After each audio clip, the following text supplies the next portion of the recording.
आज कांग्रेस का स्थापना दिवस है।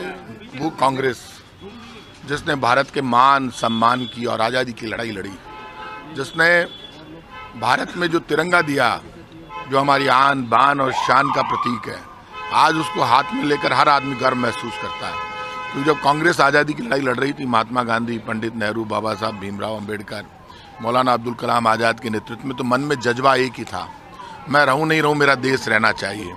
और जिस तिरंगे को स्थापित करने के लिए, देश की आज़ादी के लिए शहीद भगत सिंह, राजगुरु सुखदेव, सुभाष चंद्र बोस, चंद्रशेखर आज़ाद, अशफाक उल्लाह खां, इन लोगों ने कुर्बानी दी। आज हम सब की जिम्मेदारी है कि हम धर्म और जाति से ऊपर उठकर देश के मान और सम्मान के लिए आगे बढ़ें। कांग्रेस, बीजेपी, सपा, बसपा सब अपनी जगह काम करेगी। कांग्रेस ने देश की आज़ादी की लड़ाई लड़ी, लेकिन कांग्रेस इस बात को अच्छी तरह से जानती है कि आज़ादी की लड़ाई की सफलता का मुख्य कारण ये था कि हिंदू, मुसलमान, सिख, ईसाई, फारसी, जैन, बौद्ध जाति और धर्म के लिए झगड़ा नहीं कर रहा था, बटे हुए नहीं थे, एक होकर लड़े।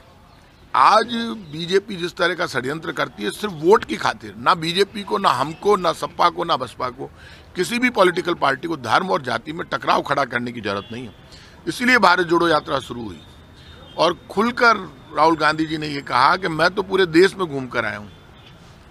दिन भर हिंदू मुसलमान टकराव की बातें आती है, ना तो ये आज़ादी से पहले था, ना आज़ादी के बाद है। हम वोट की खातिर कितनी राजनीति कर लें। अब वक्त आ गया जब लोकसभा में बिल पास होना चाहिए कि धर्म और जाति के नाम पर यदि पॉलिटिकल पार्टियां वोट मांगती है, टकराव खड़ा करती है, गलत भाषण देकर दंगे फसाद कराती है, तो वो देश की दुश्मन है, कोई पॉलिटिकल पार्टी हो। तो ऐसे में बिल पास होने की जरूरत है कि जिस तरह से दल बदल कानून लेकर आए राजीव गांधी जी, उन्होंने कहा पंचायतों को अधिकार दिए राजीव गांधी जी ने, उसी तरह से वक्त आ गया जब अब धर्म और जाति पर टकराव के जो भाषण देते हैं, सोशल मीडिया पे गलत प्रचार करते हैं, झूठ लिखते हैं, ऐसे लोगों के खिलाफ कार्रवाई का वक्त आ गया। आज के दिन एक ही संकल्प होना चाहिए, कांग्रेस स्थापना दिवस के दिन जाति और धर्म से ऊपर उठकर भारत के लिए तिरंगे को अपना धर्म मानकर आन बान शान के लिए लड़ेंगे मरेंगे, लेकिन भारत में प्यार और प्रेम के साथ आगे बढ़ेंगे देश को मजबूत करने। सर, रंधावा जी आज आए हैं, आप लोगों से भी चर्चा करेंगे, अलग से आप लोगों से विधायक मंत्री आप लोग भी फीडबैक देंगे बजट के लिए? हमारे समझ में को नहीं है, माँ को 4 साल हो गया सरकार ने, मैं तो माँ की तरफ से फीडबैक आज सुन लीजिए कि कहीं फीडबैक देना बताओ, वो भी तो पूछवा लाग गया, कहीं जमानो आयो है तो फीडबैक माने बुलाई को नहीं। आप ये मैं आज कह रहा हूँ आपको, कोई किसी को भी एमएलए को, मैं एमएलए ही तो हूँ, मिनिस्टर भी हूँ, मेरे पास कोई ऐसा अलग से फोन नहीं आया कि आपको अलग से फीडबैक के लिए बुलाया जा रहा है। नहीं, मैं तो मिल नहीं, रंधावा साहब महाकार में, रंधावा साहब कहाँ, वह प्रभारी है, मैं हूँ विधायक हूँ, मैं जिलाध्यक्ष हो रहा हूँ अभी तक तो जयपुर में। तो मैं ये बात कहना है कि ये अब तो एक ही काम चालू हो गया, चुनाव चाहिए, 1 साल बचे हुए चुनाव को, और ये मैं कह सकता हूँ कि हमारा काम अच्छा है और हमारे काम के आधार पर हम वापस सरकार बनाएंगे। ये बीजेपी की हवा निकल गई।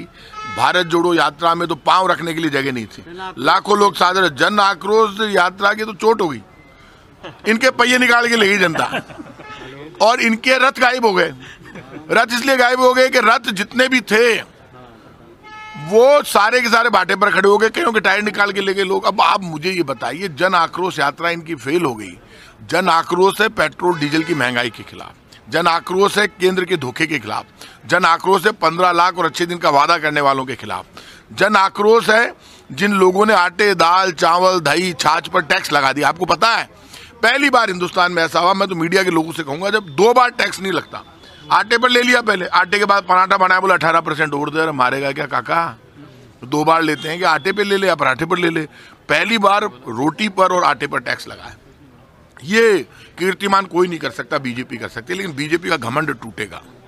राहुल गांधी ने जो बड़ी बात कह दी, नफरत के बाजार में मोहब्बत की दुकान खोलने के लिए निकला हूं, तो बीजेपी आड़ंगन कोई जवाब ही नहीं निकल रहा उनके पास। तो अब उन्होंने, कल मैंने देखा सोशल मीडिया पे राहुल गांधी जी के जो बयान है वो फिर तोड़ मरोड़ के वो चालू किए, लेकिन अब जनता समझ गई, जवान समझ गया देश का। आप आश्चर्य करोगे, जिस प्रधानमंत्री के नारे सब जगह लगते थे, मैं झालावाड़ से लेकर वहां तक देख रहा हूँ, राजस्थान में एक आदमी ने उनका नारा नहीं लगाया, डर गए लोग। इतना बड़ा जन समर्थन भारत जोड़ो यात्रा को मिला। इसलिए आप इतना मानकर चलिए, कांग्रेस का आज स्थापना दिवस है, कांग्रेस 2023 में राजस्थान जीतेगी, आज कह रहा हूं स्थापना दिवस के दिन, और 2024 में देश बदलेगा, गारंटी से कह रहा हूं। 2024 में यही राहुल गांधी देश का नेतृत्व करेगा। पेपर लीक की घटनाएं कड़ी कार्रवाई सरकार ने की, लेकिन एक मौका मिला बीजेपी को आरोप। आप मुझे एक बात बताइए, पेपर लीक के मामले में बीजेपी जो काम कर रही है वो ठीक है क्या? पूरे देश में पेपर लीक होते हैं। बीजेपी का राज्य यूपी, वहां रोज पेपर लीक होते हैं, राजस्थान से ज्यादा होते हैं रोज। यूपी सरकार भी नहीं चाहती, राजस्थान सरकार भी नहीं चाहती पेपर लीक हो। आप इनकी हरियाणा में सरकार है, वहां पेपर लीक होते हैं, दिल्ली में पेपर लीक होते हैं, हिंदुस्तान के हर एग्जाम में पेपर लीक हो जाते हैं। अच्छे लोग हैं तो बुरे लोग भी हैं, उनके लिए यहां तक तय कर दिया उनकी संपत्ति जब्त करेंगे, उनके खिलाफ सख्त से सख्त कार्रवाई करेंगे। अब ये अति हो गई है, इस तरह के माफियाज की जो पेपर लीक करते हैं, बदमाशी करते हैं, बेईमानी करते हैं, अब इनका अंत आ चुका है, क्योंकि सरकार बहुत सख्त हो चुकी है। खुद मुख्यमंत्री आगे नेतृत्व कर रहे हैं इस सारी लड़ाई को, और ये सुन लेना आप, किसी को नहीं छोड़ेंगे। जो पेपर लीक करने वाले हैं उनको कोई हम छोड़ रहे हैं क्या? कानून हम बना रहे हैं। पेपर लीक वालों को अरेस्ट हमने किया, ये बीजेपी वालों ने अरेस्ट किया। आप मुझे बताइए, पेपर लीक हुआ, पेपर लीक करने वालों को किसने पकड़ा? राजस्थान की सरकार ने गिरफ्तार किया, और अखबारों को खबर भी हमने ही बताई, मीडिया को। तो ईमानदारी इससे ज्यादा क्या चाहते हो? ये बीजेपी वाले मुझे लगता है इन पेपर माफियाओं से मिले हुए हैं, तभी ये इस तरह की बात करते हैं। इनको क्या इंटरेस्ट, इनके पास कोई मुद्दा ही नहीं है, क्योंकि आटा खा गए, पराठा खा गए, मुद्दा नहीं है, इसलिए बीजेपी इनको मुद्दा बनाती है। बीजेपी प्लान बताए पेपर लीक को रोकने के लिए, बीजेपी के पास कोई प्लान है? बीजेपी के राज्यों में तो रोज हो रहे, तो बता दे वो, और हमारे साथ बैठ ले, हम उनको भी शामिल कर लेंगे। हम भी चाहते हैं पेपर लीक होना रुके, तो भारतीय जनता पार्टी के पास कोई बहुत बढ़िया प्लान है तो बता दे। बाहर घोड़ो करे दिन भर। वसुंधरा जी के टाइम पे जब बीजेपी का राज था, 4 साल पहले पेपर लीक होते थे। अब अशोक गहलोत जी मुख्यमंत्री हैं, पहले वसुंधरा जी मुख्यमंत्री थी बीजेपी की, उनके टाइम पे भी पेपर लीक हुए। मुख्यमंत्री हो या मंत्री हो, को चाहे विधायक हो, चाहे कांग्रेस का कार्यकर्ता हो, चाहे जनता हो, हम सब चाहते हैं पेपर लीक नहीं हो। ये मानकर चलना, किसी कीमत पे किसी को छोड़ेंगे नहीं, सख्त से सख्त कार्रवाई होगी। और राजस्थान पहला ऐसा राज्य जहां पेपर लीक के मामलों में सरकार इतनी सीरियस है, इतनी सख्त है, और ये हंगामा करते रहते हैं। पहले विधानसभा नहीं चलने दी 4 दिन इन्होंने, अब ये वापस हंगामा कर रहे हैं। इस हंगामे से कुछ नहीं होगा। तुम्हारे पास कोई प्लान है तो वो लेकर आओ, कोई सुझाव दो सरकार को, जो सब मिलकर ये पेपर लीक परमानेंट रोकें। अपन यूपीएससी के पेपर लीक नहीं होते, ऐसी चीज नहीं। क्या यूपीएससी का फॉर्मेट अब आरपीएससी को अपनाना चाहिए? No doubt.